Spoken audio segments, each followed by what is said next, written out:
Middle east एक बार फिर बड़े युद्ध की दहलीज पर खड़ा दिखाई दे रहा है। रविवार रात जब ईरान ने इजराइल पर बैलिस्टिक मिसाइलों की बौछार की, तब सिर्फ इजराइल के शहरों में ही सायरन नहीं बज रहे थे, बल्कि सैकड़ों किलोमीटर दूर तेहरान की सड़कों पर जश्न भी मनाया जा रहा था।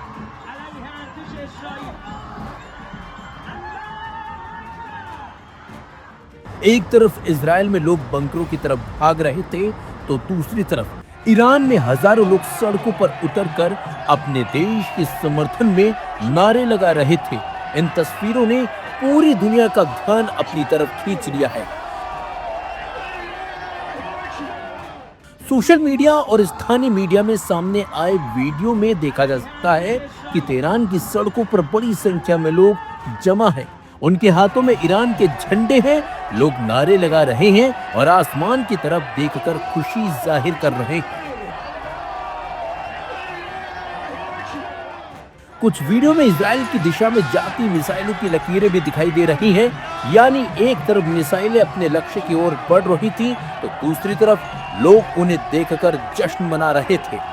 दरअसल 2 महीने पहले हुए युद्ध विराम के बाद ये पहला मौका है जब ईरान ने सीधे इजराइल पर मिसाइल हमला किया है।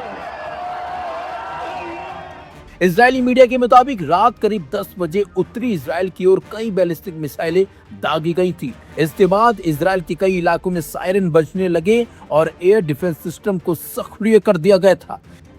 इजरायली सेना का दावा है कि अधिकांश मिसाइलों को रास्ते में ही रोक लिया था, लेकिन सच कुछ और ही है।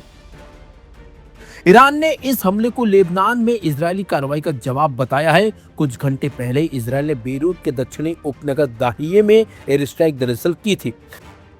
इजरायल का दावा था कि उसने वहां हिजबुल्लाह के कमांडर सेंटर को निशाना बनाया है, लेकिन ईरान ने इसे सिर्फ हिजबुल्लाह पर हमला नहीं बल्कि अपने प्रभाव क्षेत्र को चुनौती मानते हुए जवाबी कार्रवाई कर डाली।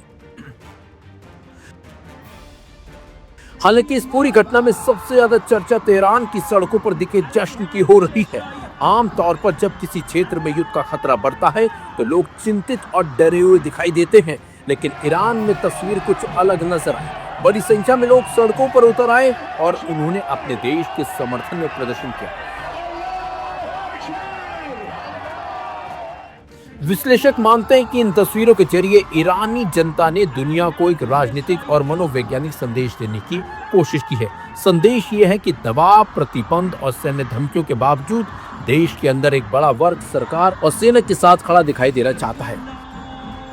इन प्रदर्शनों के जरिए ये दिखाने की कोशिश की गई कि ईरानी जनता डरने वाली बिल्कुल भी नहीं है और अगर देश पर किसी तरह का दबाव बनाया जाता है तो वह अपने नेतृत्व और अपनी सैन्य कार्रवाई के साथ खड़ी रहेगी।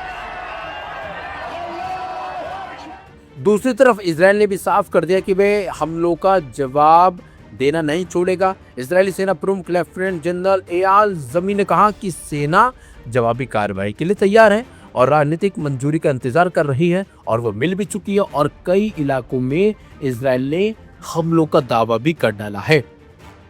इसी बीच अमेरिकी राष्ट्रपति डोनाल्ड ट्रंप ने स्थिति को संभालने की कोशिश भी की थी। उन्होंने कहा था कि वह प्रधानमंत्री बेंजामिन नेतन्याहू से बात करेंगे और उन्हें जवाबी हमला न करने की सलाह भी देंगे, लेकिन बेंजामिन नेतन्याहू ने ट्रंप की बातों को अनदेखा अनसुना कर दिया है और उन्होंने ईरान पर हमला भी कर दिया है। फिलहाल जमीन पर हालात कुछ और कहानी बयां कर रहे हैं। एक तरफ तेहरान की सड़कों पर जश्न मनाती भीड़, दूसरी तरफ इजराइल जवाबी हमलों की तैयारी न सिर्फ कर रहा है बल्कि कर चुका भी है। ऐसे में मिडिल ईस्ट एक ऐसे बोर्ड पर जा पहुंचा है जहां एक मिसाइल या एक गलत फैसला पूरे क्षेत्र को बड़े युद्ध में धकेल सकता था। वो हो भी गया है और शायद यही वजह है कि दुनिया की नजरें अब सिर्फ मिसाइलों पर नहीं बल्कि तेहरान और तेल अवीव के अगले कदम पर टिकी है, जो अब बड़ा खौफनाक बनती दिख रही है।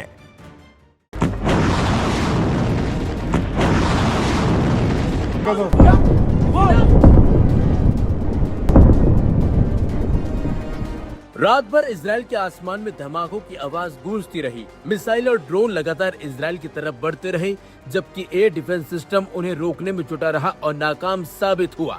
कई शहरों में सायरन बजते रहे और लाखों लोगों को बंकरों में शरण लेनी पड़ी। जिस बात का डर था, आखिरकार वही होता नजर आ रहा है। मिडिल ईस्ट में एक बार फिर बड़े युद्ध की आहट सुनाई देने लगी है और इस बार ईरान ने सीधे मोर्चा खोल दिया है। रविवार देर रात ईरान ने इजराइल की तरफ बैलिस्टिक मिसाइलें दागी। लगभग उसी समय लेबनान से भी हिजबुल्लाह ने भी ड्रोन और मिसाइलों के जरिए हमला शुरू कर दिया। दो दिशाओं से शुरू हुए हमलों ने इजराइल की सुरक्षा व्यवस्था को हाई अलर्ट पर ला दिया। इजरायली सेना के मुताबिक देश के उत्तरी हिस्सों की ओर कई मिसाइलें दागी गईं, जिनमें हाइफा और नाजरेथ जैसे इलाके भी निशाने पर थे। अप्रैल में हुए संघर्ष विराम के बाद ये पहली बार है जब ईरान ने सीधे सीधे इजराइल पर मिसाइल हमला किया है। यही वजह है कि इस हमले को बेहद गंभीर माना जा रहा है। इजराइल का दावा है कि उसकी वायु रक्षा प्रणाली ने ज्यादातर मिसाइलों को रास्ते में नष्ट कर दिया और किसी बड़े नुकसान की खबर नहीं है, लेकिन पूरे देश में तनाव चरम पर पहुंच चुका है और माना जा रहा है कि इजराइल में बड़ी तबाही मची है। वह ईरान का कहना है कि यह हमला लेबनान पर हो रहे इजरायली हमलों का जवाब है। पिछले कुछ दिनों से इजरायली सेना लगातार बेरूत और दक्षिणी लेबनान में हिजबुल्लाह के ठिकानों पर हमले कर रही है। ईरान ने कई बार चेतावनी दी थी कि अगर लेबनान पर हमले नहीं रुके तो वह सीधे सीधे हस्तक्षेप करेगा। अब ऐसा लगता है कि तेहरान ने अपनी चेतावनी को कार्रवाई में बदल दिया है। ईरान के विदेश मंत्री सैयद अब्बास अरागची ने ईरान और लेबनान के झंडों की तस्वीर साझा करते हुए दोनों देशों की एकजुटता का संदेश दिया। वहीं सर्वोच्च नेता मुज्तबा खामेनेई के सलाहकार मोहसिन रेजाई ने कहा कि ईरान ने पहले ही स्पष्ट कर दिया था कि युद्ध विराम का उल्लंघन और लेबनान पर हमले बर्दाश्त नहीं किए जाएंगे। उन्होंने कहा कि इजराइल को उसकी कार्रवाई का जवाब मिल गया है। उधर ईरान की रिवॉल्यूशनरी गार्ड यानी कि IRGC ने आरोप लगाया है कि इजराइल अमेरिका की मदद और अंतर्राष्ट्रीय संस्थाओं की चुप्पी का फायदा उठाकर लेबनान में युद्ध अपराध कर रहा है। IRGC ने दावा किया है कि इजराइल ने फास्फोरस बमों समेत प्रतिबंधित हथियारों का इस्तेमाल किया और इसी वजह से जवाबी कार्रवाई जरूरी हो गई थी। दूसरी तरफ हिजबुल्लाह ने भी दावा किया है कि उसके लड़ाकों ने ड्रोन और मिसाइलों के जरिए इजरायली सैनिकों और सैन्य ठिकानों को निशाना बनाया। यानी अब संघर्ष सिर्फ ईरान और इजराइल तक सीमित नहीं रह गया, बल्कि पूरे क्षेत्र में फैले ईरान समर्थित समूह भी अब सक्रिय हो गए हैं। सबसे बड़ा खतरा अब इजराइल की जवाबी कार्रवाई को लेकर है। इजरायली सरकार ने साफ कर दिया है कि वह इस हमले का जवाब देगी। वहीं ईरान ने चेतावनी दी है कि अगर इजराइल ने कोई सैन्य कार्रवाई की तो उसका जवाब पहले से कहीं ज्यादा विनाशकारी होगा। ईरान ने यह भी कहा कि क्षेत्र में मौजूद अमेरिकी सैन्य ठिकाने भी उसके लिए वैध निशाने बन सकते हैं। इसी बीच अमेरिकी राष्ट्रपति डोनाल्ड ट्रंप को हालात की पूरी जानकारी दी गई है।